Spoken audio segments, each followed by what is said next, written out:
Frozen shoulder is a clinical syndrome with painful restriction of both active and passive shoulder movements.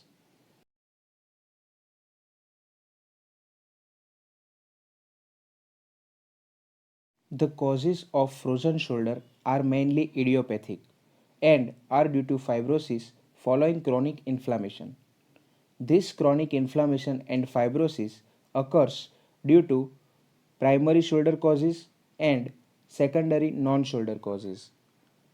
Primary shoulder causes include tendinitis of rotator cuff, bicipital tendinitis, fracture and dislocation around the shoulder, muscle and ligament injury around the shoulder.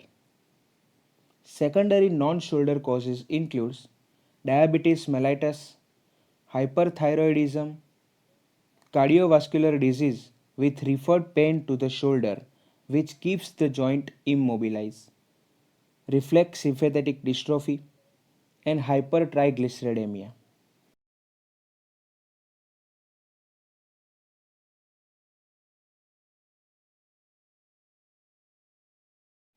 During abduction and repeated overhead activities of the shoulder, long head of biceps and rotator cuff undergo repeated strain. This will result in inflammation, fibrosis, and consequent thickening of the shoulder capsule, which will result in the loss of movement. Prolonged activity causes small scapular and biceps muscle to waste very faster. Load on joint increases and degenerative changes sets in. Capsule is fibrosed and shoulder movement are decreased.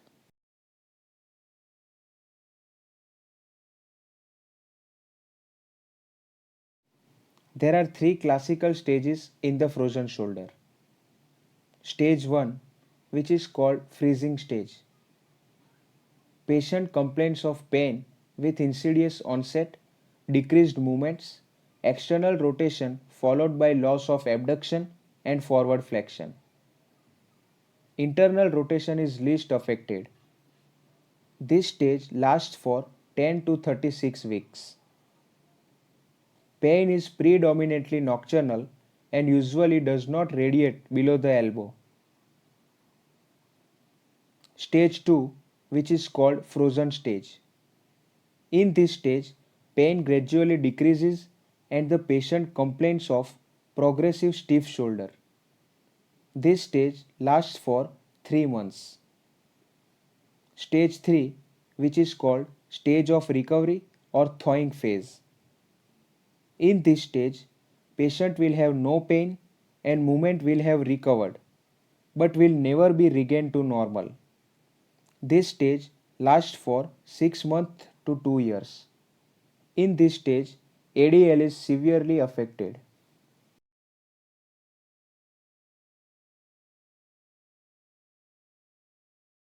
Plain X-ray of the shoulder is usually inconclusive, but it may show some sclerosis, which is helpful to diagnose frozen shoulder.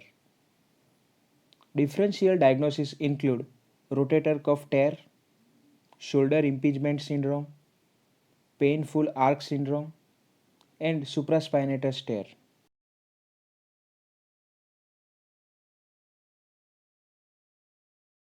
Medical management includes analgesics and non-steroidal anti-inflammatory drugs. Occasionally, a periarticular injection of the hydrocortisone is given to reduce pain and inflammation.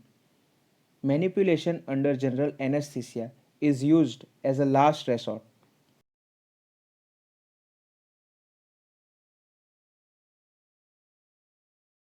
Pain management.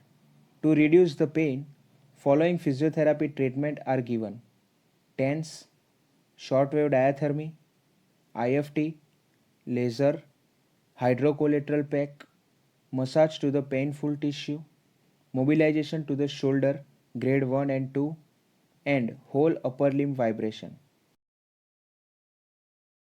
To reduce stiffness and prevent future adhesions. Number 1. Mobilization.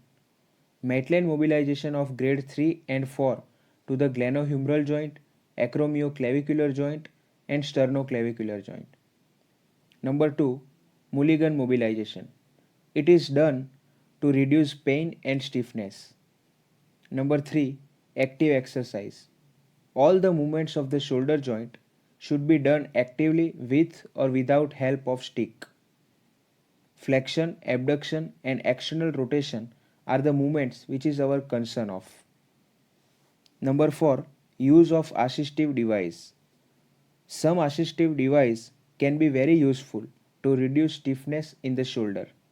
The devices which are shoulder ladder, shoulder wheel, rope and pulley and the stick.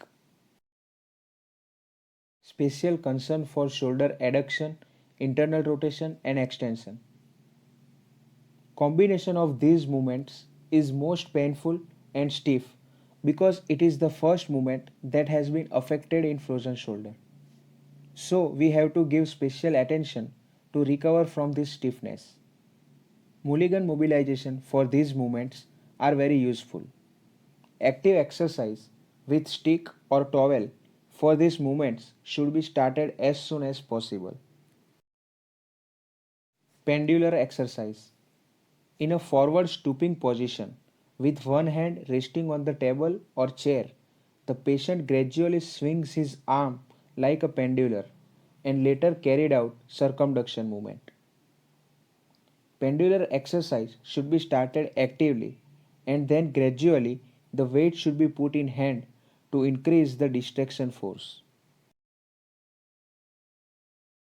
Strengthening of muscles. Because of pain and less use of shoulder because of pain and stiffness, weakness is developed around the shoulder. So, all the muscles of the shoulder joint and all the muscles around the scapula should be strengthened. Home exercise program. This will include all the active exercise with or without stick, scapular exercise, pendular exercise. Patient can install rope and pulley at his home.